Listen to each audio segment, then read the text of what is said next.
That's the only blonde phase raccoon I've ever caught. It wasn't an albino, it's a blonde phase, really unique. There's my older daughter, Kate. She's at AUM in nursing school. There's a turkey I killed a few years back.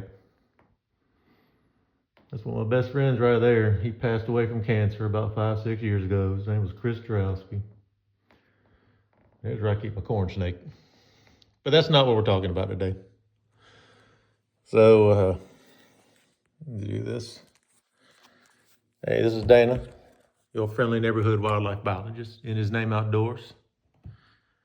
Hey, if he can save me, he can save you. So, I said so again.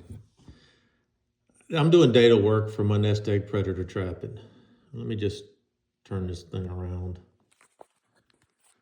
So the way I came up with the way I do my nest egg predator trapping, like I say, it's pretty intense, is when I was with the USDA, I was a rabies biologist, and we would do density studies. I've done 30 or 40 of these things, and we would run 500 trap nights on 300 hectares, was about 746.3 acres.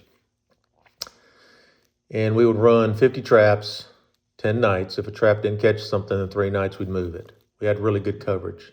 And we did it in all these different habitats, pine plantations with SMZs, big hardwoods, mixed stuff with pastures, just all over the place. And we would ear tag them. Nothing was killed. Ear tag the raccoons, and we'd take, if we caught them again, we'd mark it down, and we just did density studies. And we'd catch possums too. And a lot of times I'd do a little spray paint on them just to see if I caught them again, just for me personally, because we didn't kill any of it.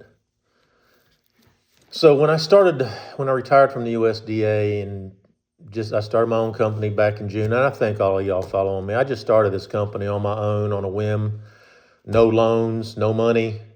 I just said, let's see what happens. And boy, God works amazingly. Never thought there'd be almost 26,000 people who cared what I said, being the type of person I am. But I came up with this idea. There's never been a research study on turkeys and nest egg predators because it'd be too hard. I was just talking to a really close friend of mine, Ted DeVos, with Bach and DeVos Forestry and Wildlife. He's a wildlife biologist and a forester. And he and I are really close friends. And we throw stuff back and forth all the time. And I just talking to him. They've done research on nest egg predators and quail. And they found that nest egg predator predation has a significant impact. You take out the predators. Obviously, if their mouth isn't there to eat on a turkey nest, their nest has a better chance of success. Right now they're looking at how much impact hen mortality is, but there's nothing going on there. But that's how I came up with how I do this trapping. This is one side I did, and as soon as I do the data on the other side, I'll do a little video on that. So here's what I got. It's 538 acres, had about 383 of prime raccoon habitat. And here's what happened. So that's the total number, I've got the number, the date, the species, the date, male, female, and the trap location. So I ended up with, 39 animals caught. My target number was 385 trap nights, and that's just a calculation I do based on acreage of habitat. And I ended up with 414 total trap nights.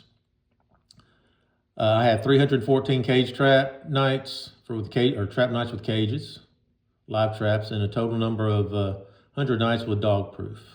I will tell you, you'd have better success just doing this a long time, catching possums and cage traps, and you do dog proof. And I think it's because their front legs aren't like a raccoon's. Their paws, they don't touch as much. They don't do as well. So I had 70 trap locations, and 21 of those locations only caught one animal, and 7 of those locations caught 2 or more. I feel like a teacher reading to you what's on the screen. So I had 28 total locations that were successful. Of cage trap results, I caught 10 adult males in cage traps, raccoon adult female, so you've got 50-50. 8 adult male possums and 5 adult female possums for 32 in cage traps. So I had a 10% catch success in cages.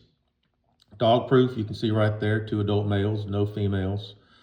2 adult male possums and 3 female possums, with a total of 7 with a 7% catch success on dog proof. And trap success by species: 12 adult males, 9 adult female raccoons, 10 adult males, and 8 adult females, which is about 50-50. That usually right for a total of 39 animals.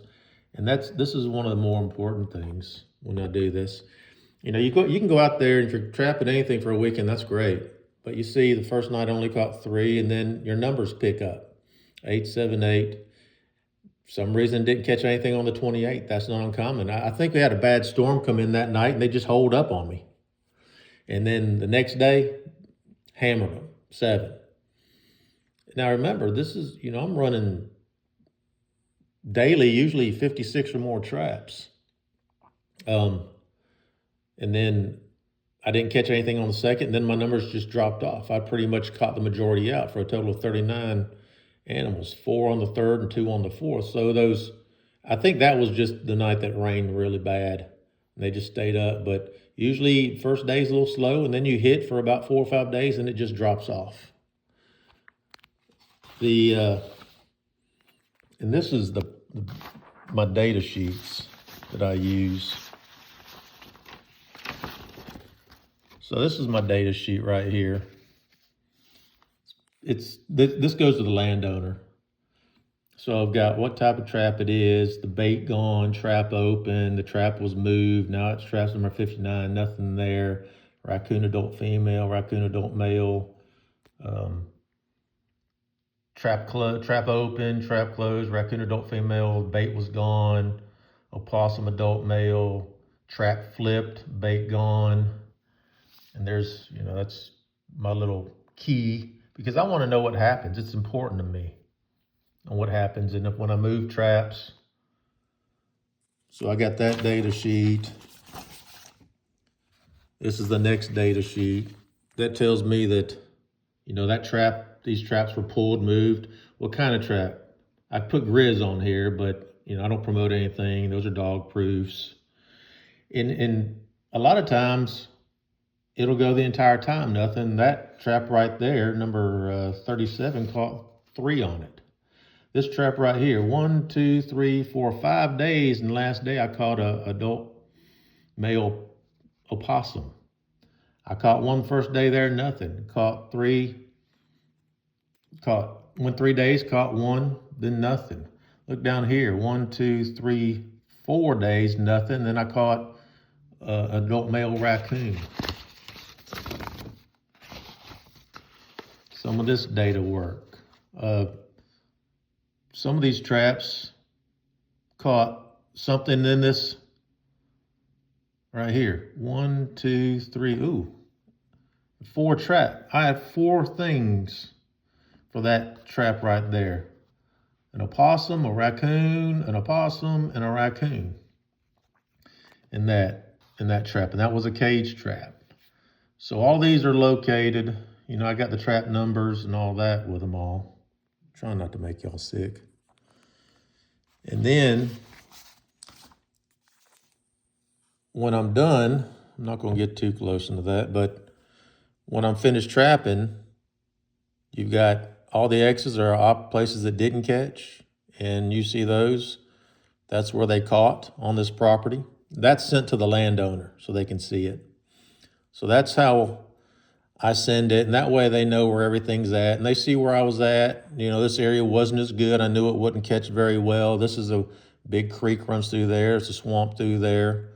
This had no den trees in there. This had very poor den tree habitat, and that's the reason not much, but this was full of den trees. This is wide open, pine plantation over here, and nothing there, so. That's kind of how I do things. It's pretty intense. Yes, you can hire a trapper, but what I charge to do this, it's not cheap, but I want my landowners to know what they got out of it. And I like to know because I keep all this data and I compare data. As soon as I finish this next side up, I'll do a little quick video on that. Oh, hey, I know this was really boring unless you're like a student looking at a lecture, but it's important for y'all to know when I'm doing this, why I'm doing it, and how I do it. I hope you learned a little bit. Hey, subscribe or follow. In His Name Outdoors. Y'all have a wonderful day, and let me start on my next set of data. All right, see y'all. Bye. Hey, In His Name Outdoors. Make a good day. It's up to you. All right, bye. See my picture of my blonde raccoon.